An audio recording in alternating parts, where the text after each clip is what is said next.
in the Gospel according to Matthew chapter 5. There is a verse there, verse 8.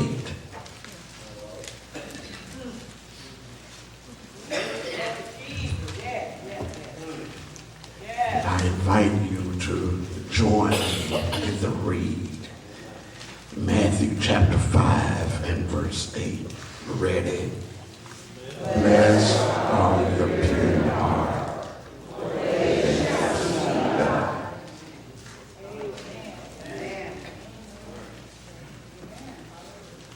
I have to talk about today listening to Jesus.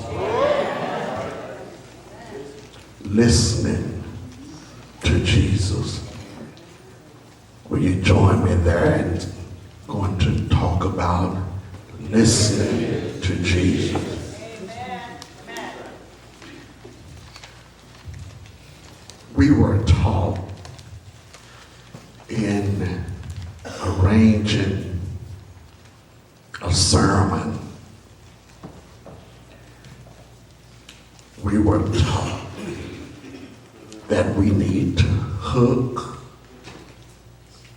book, look, and took. Hook you, book you, let you look, and what are you going to take with you? But Jesus. But Jesus. I want to look at the setting here because it's about Jesus. And he doesn't have to be concerned about what we were taught to do. To hook, book, look, and took home with them. Whenever the Lord speaks, he covers every area that needs to be received whenever he speaks. And right here in this particular, I need to give us the setting of what's going on here. Jesus had been baptized by John in the Jordan. He had been tempted in the wilderness for some 40 days. And now we find him after being tempted. Jesus began to preach. He began to preach. John the Baptist had been thrown into prison. And Jesus began to preach. And his first sermon was, repent, for the kingdom of heaven is at hand. Repent, for the kingdom of heaven is at hand. His sermon. Jesus was also a preacher. Well, others feel that is so irrelevant, not important. I don't need to listen. I don't need to hear. God preached. Jesus was God in the flesh, and he was also a preacher. And in that preach, listen to what he said. Repent. That's that first one. For the kingdom of heaven is at hand. But then after that preach, he went and he called the apostles, the disciples, to follow him. He saw there was Peter and Andrew, the brothers. And he said, follow me, and I'll make you fishers of men. And they dropped what they were doing to follow Jesus. But then he went a little further and he saw John and James, the son of Zebedee. And they also dropped what they were doing, because there's something about when you just listen to Jesus. When you listen to him, I'm talking about certainly listen to him, not to them, but when you listen to Jesus, you just drop what you're doing, because you certainly want to make sure that you're following him. And so they began to follow Jesus. And he stopped and he taught at the synagogue. He was a teacher. And not only was he a preacher, but he was a teacher.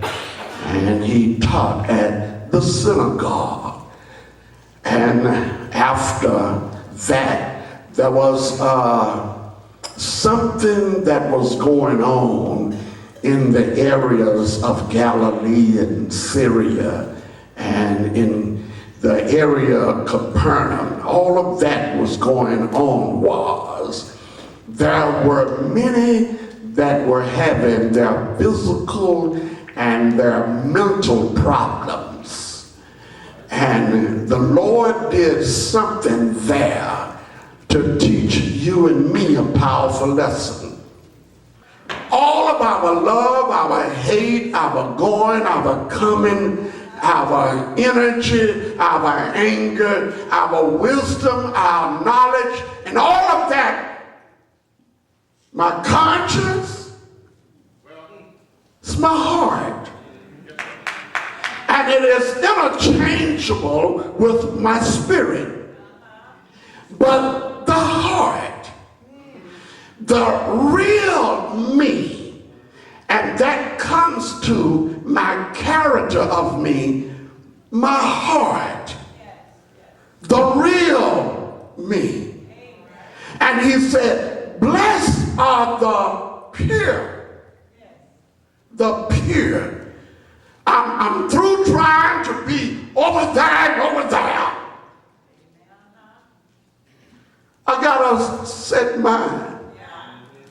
For God I live, for God I die. Let thy will be done in my life. I want to satisfy you, oh God. I have turned so many off, but I got to preach what I got to preach. Blessed, here it is. Blessed are the pure in heart. So I'm on your side, Lord. I want you. I just want you. I want you to be. I want you. I want you, oh God. Do I have any I want you, God, folk in the house? Thank you. I want you. I want you, oh God. I want you. Blessed are the pure. But look what he says. And they shall see God. What a powerful promise. And someone says, I'm not ready to see God. I got too much. I was talking to a fellow that was 73 years old. And he told me when I witnessed to him, I'm not ready. I'm not ready. 2 weeks later at his funeral that I was asked to conduct at the church that I pastored in Arkansas, I'm not ready. The last time I talked with him, he told me, I'm not ready.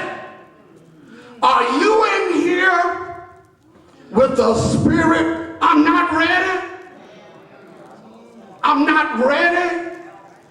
And I want to put it off until I get older. I want to put it off till I've accomplished this or that. And then, who promised you the balance of the day? Our Father which art in heaven, give us this day, this day, this day.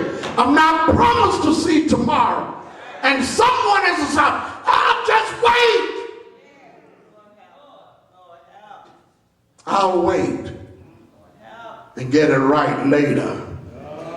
I wouldn't wait till I got on my deathbed, because you don't know when your deathbed is. I saw a fellow walk into a bank in Cincinnati and just walked in and started taking folk out. Boom. Just for no reason at all. Then they took him out. That was the day. Don't put off for tomorrow what ought to be done today.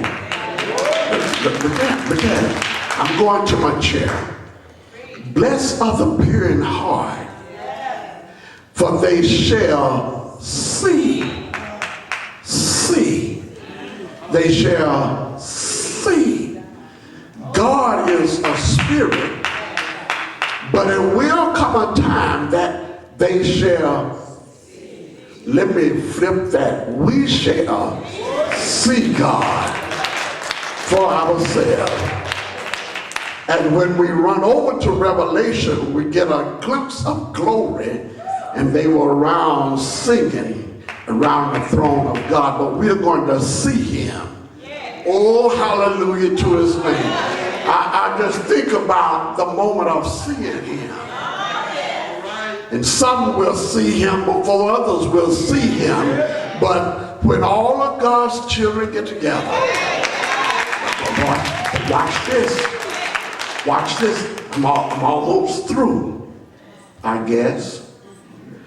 Look what it says. Blessed are the pure in heart, for they shall see God.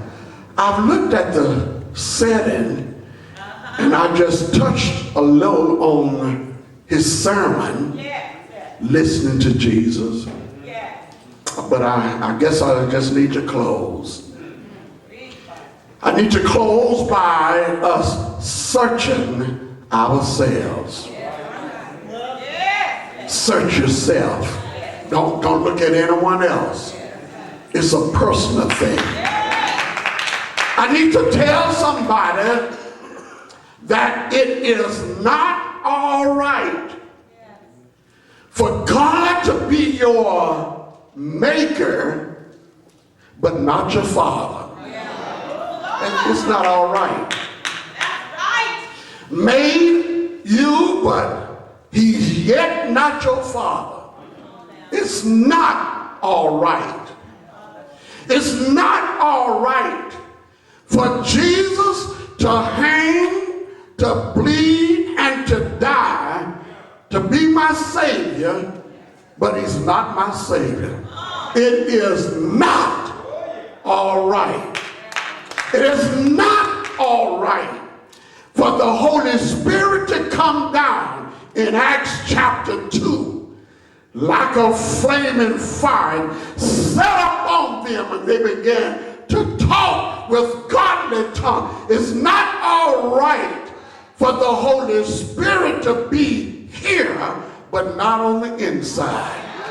It is not all right. It is not all right to have ministering angels all around, but they are not ministering in your life. It is not all right. It is not all right to have the Word of God in the living room, but not in your life. It is not all right. It is not all right to assemble in the holy place and not worship God. It is not all right. It is not all right to not love ye one another. It is not all right. It is not all right to allow the enemy to become your leader. It is not all right. It is not all right to spend years around salvation and leave here lost. It is not all right. I could continue, but you have the message now. It is not all right. But what is right is to walk out of here being blessed. Hallelujah to his name. You know what being blessed is. Blessed is the pure in heart, for they shall see God. Because he didn't stop the sermon there. He continued on in other chapters. But he has a work for the blessed folk to do. He said in this sermon to let your life so shine that others can see your good work, but glorify our Father which is in heaven. What is my good work? Well, I love God. Hallelujah to his name. I love God. I need to say that one more time. I love God. Not only do I love God, but I trust God. Hallelujah to his name. Not only do I trust him, I certainly want to obey the Lord. If I'm going to be blessed, like the Lord said, listen to me, listen to me. I want to ask you a question. Are you good? Are you good being blessed? Well, let me keep on for a little while. And he said, not only do I want you to obey me and trust me and love me, but represent me. Hallelujah to the name. Because I don't want your city set up on a hill with no lights to be seen.